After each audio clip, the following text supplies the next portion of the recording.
Oi pessoal, meu nome é Gustavo Castanhon. Estou voltando a gravar aqui meus vídeos de análise de conjuntura. Espero, desculpem a falta de periodicidade, né? Eu espero melhorar isso esse ano. Esse é o primeiro vídeo do ano, só fiz 3 até agora. Meu canal é novo, se vocês gostarem, por favor assinem. Vou tentar fazer vídeos mais curtos a partir de agora, com um único assunto, para não ficar muito maçante. O assunto desse vídeo agora são os prognósticos para a economia no ano que vem. Eu não sou economia, fugi da faculdade, larguei a faculdade no 6º período, ok? Mas eu sempre me meto a fazer, dar meus pitacos, minhas opiniões e fazer alguns prognósticos. Eu acho que no caso do desempenho da economia, o grande mistério da humanidade acerca dos economistas é porque todos os economistas que aparecem na mídia erram tudo o que eles preveem, né? Como eles erraram no ano passado, começaram o ano prevendo 2,5% de crescimento do PIB e o PIB termina em 0,9%. Eu acertei. É só pegar meu Facebook do começo do ano passado, ok? Tá lá registrado. E agora eu quero registrar em vídeo também. E ao longo do ano, né, eles vão corrigindo as expectativas com argumentos racionais e chega no fim, eles conseguem errar ainda, né? Em dezembro eles ainda deram um de 1,1 e parece que vai fechar agora 0,9. Por quê? Bem, eu tenho duas hipóteses para isso. Acho que é por dois motivos básicos. Número um, porque a mídia sempre chama banqueiros e economistas neoliberais, banqueiros, economistas do mercado para fazer as previsões. Eles né, têm pressupostos monetaristas, pressupostos neoliberais e, portanto, tendem a, quando fazem prognóstico da economia, subestimar o papel que tem que ter o Estado no desenvolvimento e, portanto, eles costumam errar, né? Sempre. Mas por que eles erram sempre para mais? Eles nunca erram para menos. Isso vem do outro aspecto de ser neoliberal. O neoliberal acredita que o grande motor da economia é o mercado e deve ser exclusivamente o mercado. E um governo, quando particularmente está realmente aplicando políticas neoliberais, ele já destruiu a capacidade de investimento do Estado e está deixando tudo na mão do mercado, né? E bem, então o neoliberal acredita que o mercado tem que ser incentivado o tempo todo, né? Que o principal fator de desenvolvimento econômico são as expectativas dos agentes do mercado, se os consumidores sejam os empresários. E por isso eles acreditam que o papel deles é de cheerleader, né? Fazer previsões sempre mentirosas, né? Acabam moralizando a mentira porque eles acreditam que mentir e melhorar as expectativas dos agentes faz parte do fundamental do processo de crescimento econômico, né? Bem, então como é que eu faço, por exemplo, a minha macumba particular? É uma macumbinha, é um palpite. Eu pego o ritmo do crescimento como está vindo, fico acompanhando o ritmo do crescimento nos trimestres, ok? A tendência de alta ou queda, e em cima disso eu vejo para frente, calculo. Bem, tem três basicamente componentes do PIB, mas você tem que, pelo lado da oferta, mas você tem que computar impostos nisso para a conta dar certo.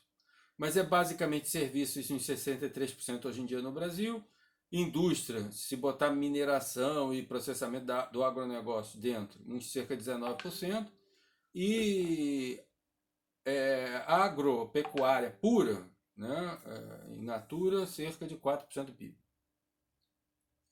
Bem, computando o quanto cada um pode ser o motor da economia pelo seu tamanho, eu vejo cada setor mais ou menos. Então, a agricultura está com previsão de queda de safra de 1%. Não existe nenhuma previsão de commodities subirem. Portanto, ela também como é só 1%, mesmo se as commodities sobem um pouquinho, compensa menos 1%. Se for assim, né? Pode ser que a safra seja muito boa. Bem, há um limite nessas previsões, é lógico. Então não existe nenhuma expectativa de agricultura pura capitanear o PIB. Indústria. A indústria não vai investir, não vai vender mais, o desemprego vai permanecer mais ou menos no mesmo patamar, tendência a cair muito pouco por causa dessa uberização da economia, né? Mas a renda não sobe, a renda média não sobe. Então, não tem demanda do governo, não tem demanda do mercado, não tem demanda das exportações. O Brasil exporta cada vez menos produtos industriais e, enfim, tem uma pauta pobre, né, para exportar. As nossas exportações dependem mais de produtos agropecuários e do que chama indústria de mineração, de, né, extração. Bem, daí não vem, porque o preço das commodities também está ferrado, né? Não existe expectativa de grande subida. A China deve crescer mais uma vez um pouco menos esse ano. Os Estados Unidos também um pouco menos esse ano. Enfim, basicamente, de onde vai vir a demanda?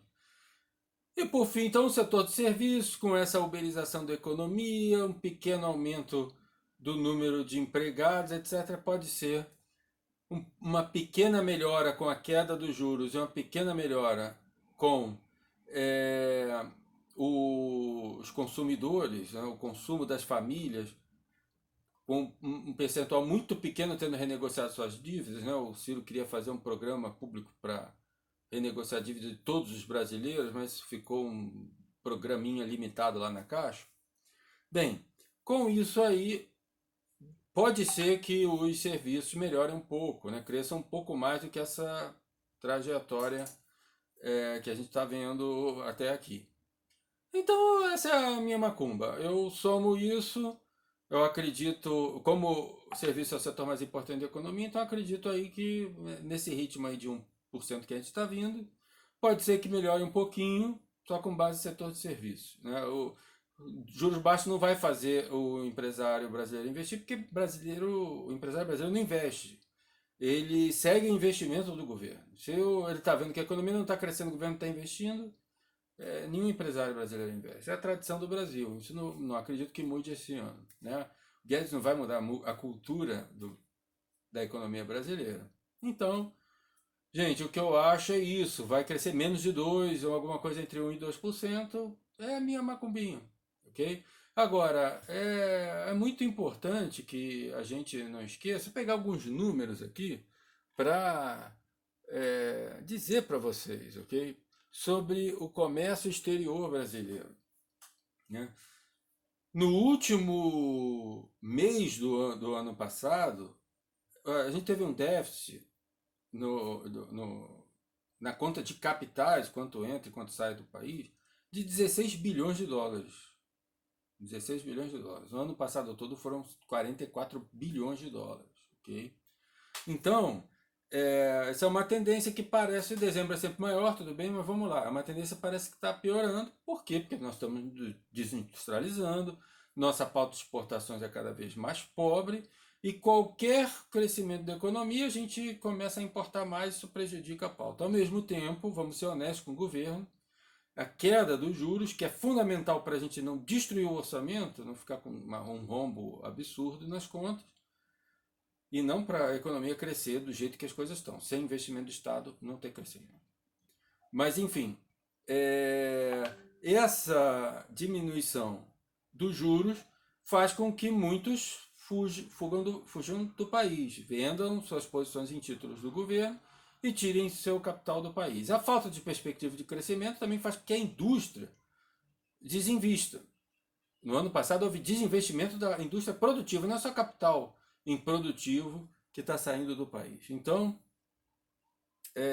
mas esse percentual de estrangeiro vendendo título da dívida, o impacto nessa fuga de capitais é muito pequeno, porque tem uma pequena quantidade da dívida brasileira nas mãos de investidores internacionais. E uma menor quantidade ainda deles venderam no ano passado.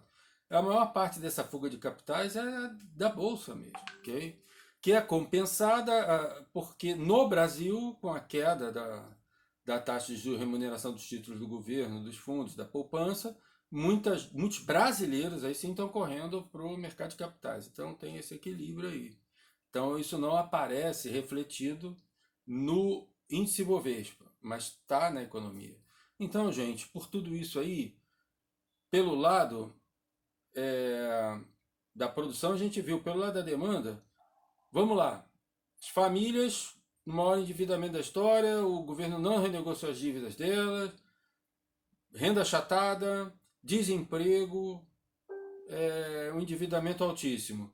As empresas todas endividadas, uma capacidade ociosa imensa, então não não vão investir, porque se a economia recuperar ainda que 10% que seja, a maioria das indústrias tem capacidade ociosa para suprir. Não precisa investir em novas plantas, novas máquinas. Né? Importação aumentando, exportação desabando. Né? Fluxo de fuga de capitais do Brasil. Investimento do Estado, que é o mais importante para o crescimento econômico, investimento estatal esse ano, o menor da história. Menor da história. Menor proporção da história. Gasto público, da máquina pública achatada pelo teto de gastos. Me diz, de onde vai vir esse crescimento? É lógico que não vai vir. Então está aqui, está registrado aqui. Não consigo fazer vídeo curto, 11 minutos. Está registrado aqui minha previsão para o ano que vem. Forte abraço. Se você gostou, assina aqui o meu canal. Ok? Grande abraço.